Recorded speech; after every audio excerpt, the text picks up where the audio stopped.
Smile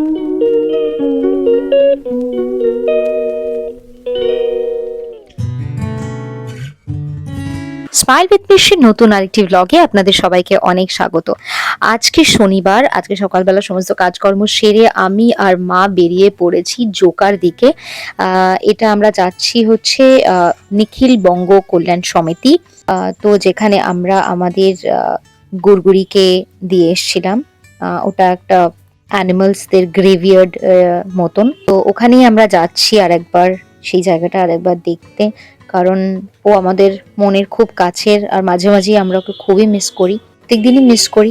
এই জায়গাটা এত সুন্দর না, আমার গ্রাম্য এলাকা খুব ভালো লাগে, আর চারিদিকে এত গ্রিন, মানে এত সুন্দর লাগে জায়গাটা যেতে। তো জোকা খালপুলে আমরা নামলাম, ওখান থেকে ডিরেক্ট অটো, স্টপেজটার নাম হলো মনসাতলা। এখান থেকে ভাড়া নেয় 20 টাকা মতন। তো এটা হলো সেই নিখিল বঙ্গ কল্যাণ সমিতির এই যে পোস্টারটা এখানে লাগানো রয়েছে। এখান থেকে সোজা 2 মিনিটও হাঁটা পথ নয়, থেকে সোজা গেলে নিখিল বঙ্গ কল্যাণ সমিতি।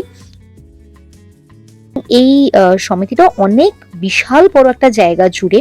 ভেতরে ফটোগ্রাফি অ্যালাউড না, তাও আমি জিজ্ঞেস করে কিছু গাছপালার ছবি আমি তুলেছিলাম, আপনারা দেখতে পারেন। এখানে অনেক বিশাল বড় জায়গাটা, ভেতরের জায়গাটা এতটাই গ্রিনারি, আর এখানে সব রকমের পশু পাখি দেখা যায়, গরু, পাখি, বিড়াল, কুকুর, অনেক কিছু দেখা যায়। তো জায়গাটা ভেতরের খুবই সুন্দর, এবং এই যে মিমি চক্রবর্তীর যে ডগিটা ছিল ওখানে কিন্তু ওকেও দেওয়া রয়েছে।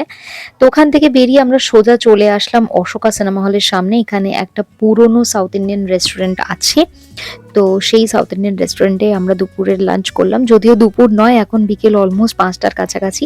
বাড়ি ফেরার সময় মিওয়ামোর থেকে একটুখানি শ্রেয়াংশের জন্য নিয়েছিলাম কিছু পেস্ট্রি, কারণ ও বলেছিল পেস্ট্রি খাবে। ক্রিসমাস যেহেতু এসেই গেছে, মিওয়ামোর এবং প্রত্যেকটা কেকের দোকানই সুন্দরভাবে সেজে উঠেছে, তো ভ্যারাইটিস রকমের এখানে অপশনস এখন আছে। আপনাদের ক্রিসমাসে কি প্ল্যান সেটা আমাকে কমেন্টসে নিশ্চয়ই জানাবেন। বাড়ি এসে ওকে বললাম যে একটু মাথায় আমাকে ভালো করে তেল মাখিয়ে দে, কারণ মাথাটা খুব যন্ত্রণা করছে। ভিডিওটা তাহলে এই পর্যন্ত রাখলাম, দেখা হচ্ছে পরের ভিডিওতে খুব তাড়াতাড়ি।